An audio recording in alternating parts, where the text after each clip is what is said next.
il était venu, l'équipe italienne à Paris, dans un climat fasciste, et tout le monde voulait du mal à l'Italie. Et Di Lorto était le goal de l'équipe de France.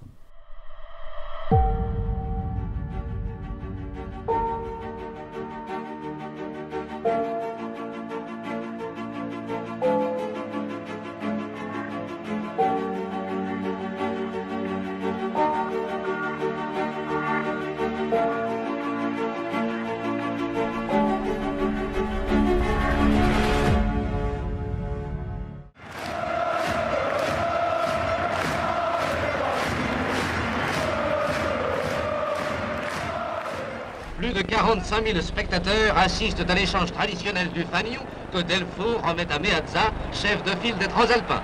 Monsieur Léo Lagrange a tenu à honorer de sa présence ce 13e France-Italie. Et Di Lorto, ce jour-là, il a tout arrêté.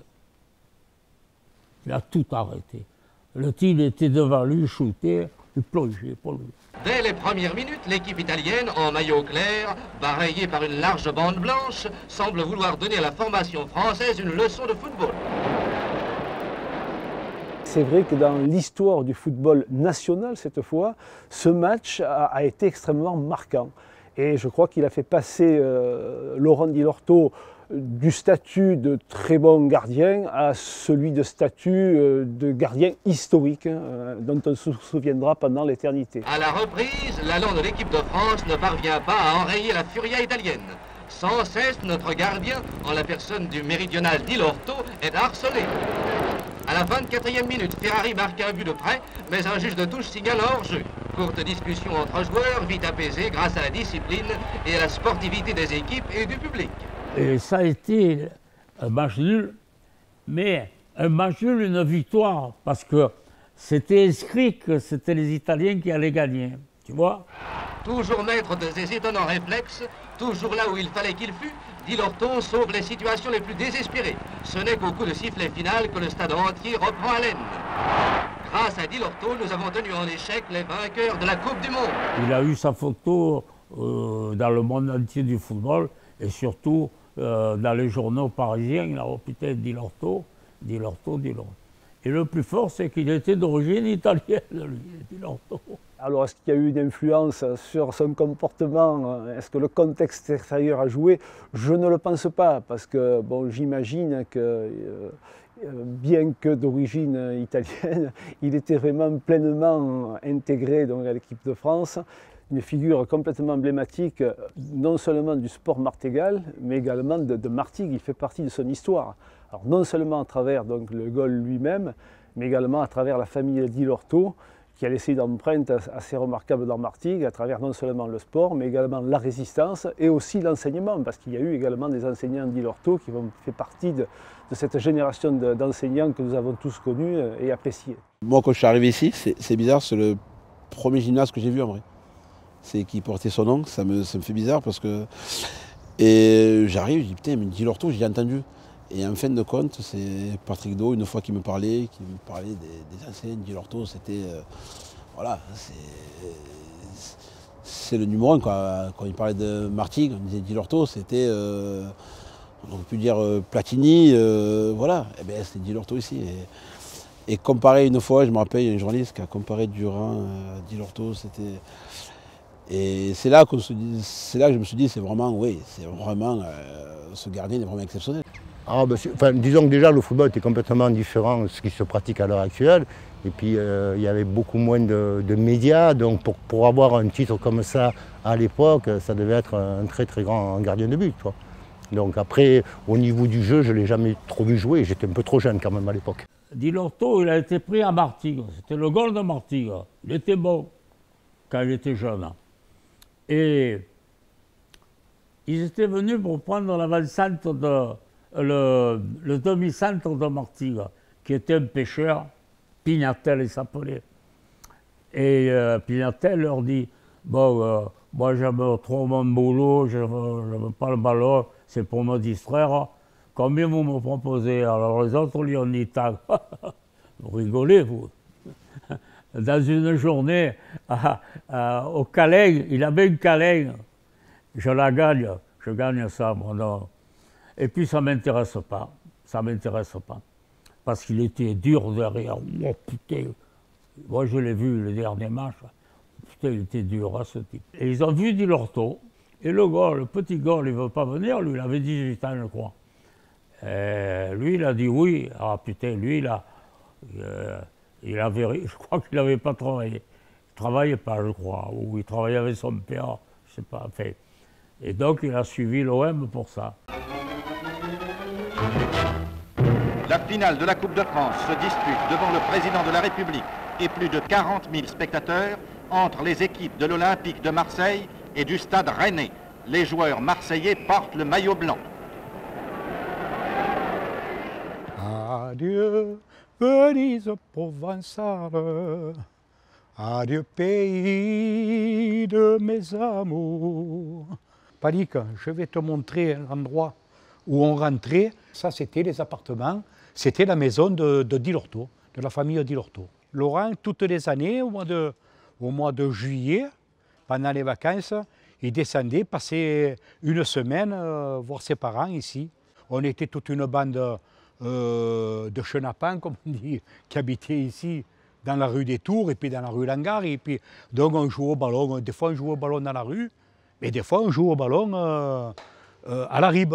Alors il nous regardait, oh toi, alors il nous disait, ah oh, toi, oh, t'es bon, t'as bien joué, t'as bien triplé. Oh, Laurent Di Lorto, je l'ai vu une fois à l'agence de Martigues. Il était de passage, il allait souvent saluer Maquillien, le chef d'agence, quand il était. Et donc, Max, il l'avait interrogé, il a dit, est-ce que tu t'occupes? Parce qu'il habitait à Sochaux. Et il a dit, non, je ne m'occupe de rien, je suis toujours à Sochaux, mais je ne m'occupe plus du ballon. Et puis, bon, ben, il est mort. Et il n'est pas revenu à Martigues? Non. Il avait rompu presque tout avec Martigues.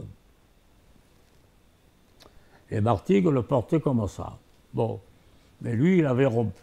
Il était là-bas. Et je crois qu'il était monté. Il avait choisi surtout parce qu'il avait une pointe de tuberculose. Alors il voulait choisir un pays où il y avait d'air pur. Mon père, M.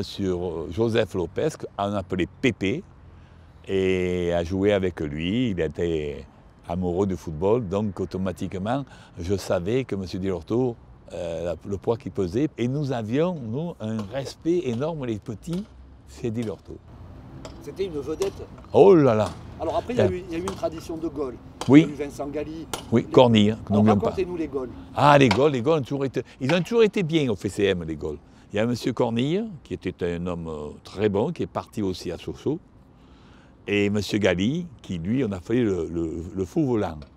On l'appelait comme ça, parce qu'il partait à droite, il partait à gauche.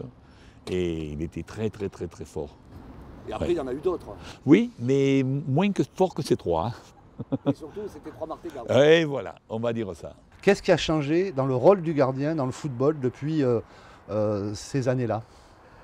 Alors le rôle du gardien, il n'a pas été monolithique, y compris dans une même période. Pourquoi un garçon comme Laurent Di Lorto ressortait du lot? Parce que contrairement à la plupart des autres gardiens qui restaient sur leur ligne et qui attendaient que le ballon arrive, lui considérait que les 18 mètres c'était son royaume. C'est-à-dire qu'il devait être le patron dans ces 18 mètres. Alors à côté de ça, on retrouve des fondamentaux dans le rôle du gardien. Le fondamental numéro 1, c'est la concentration. Un gardien, pendant toute la durée du match, ne doit jamais perdre de vue son ballon. C'est le calme. Même des gardiens présumés un peu nerveux, un peu bouillants, eh bien, devant l'action, ils conservent leur calme. Ce sont les deux éléments fondamentaux. Et une chose qui était frappante également à l'époque de Laurent Di Lorto, qu'il a été aussi longtemps, y compris à mon époque, c'est, je dirais, la prise de balle. Quand on regarde les photos, avec des ballons qui parfois étaient vraiment de vrais boulets de canon, parce que bon, qui prenaient l'humidité et qui étaient extrêmement lourds, on regarde le soin, alors au-delà de la concentration, au-delà du calme, on voit le soin avec lequel ces gardiens de but cueillaient le ballon. Alors ça a par contre beaucoup changé.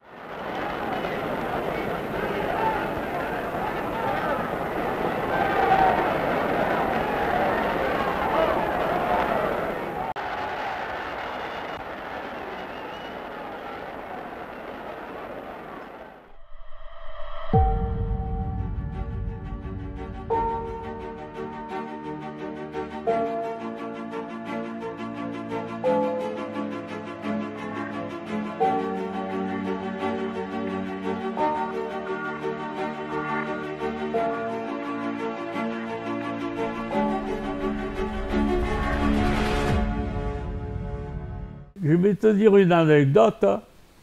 Scoffier, mon premier adjoint, il a fait dans la marine. Il était affecté à Toulon et lui, il était de Martigues. Et quand il avait une permission, il faisait l'autostop. Il y a une voiture qui s'arrête, il y a un officier, 4 galons, qui lui dit où tu vas? Il dit je vais à Martigues. Il dit je ne veux pas te mener jusqu'à Martigues, mais tu iras jusqu'au Pin de Mirabeau, tu changeras, tu iras avec quelqu'un d'autre. Moi, je vais à Marseille. Et en route, ils engagent la conversation. Et l'autre, il lui fait ah, tu es Martigues, oh, tu es un grand homme à Martigues. Hein? Alors,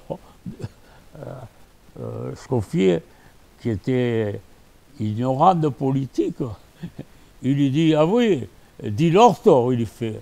L'autre, il lui fait Di Lorto, un Italien, tu n'as pas honte, allez, descends. Il a fait descendre la boîte. C'est Maurras, l'homme célèbre. Apprends-le, lui avait dit. Il avait fermé la porte. Et Scoffier s'est toujours rappelé de ça. Allez, ça c'est l'anecdote.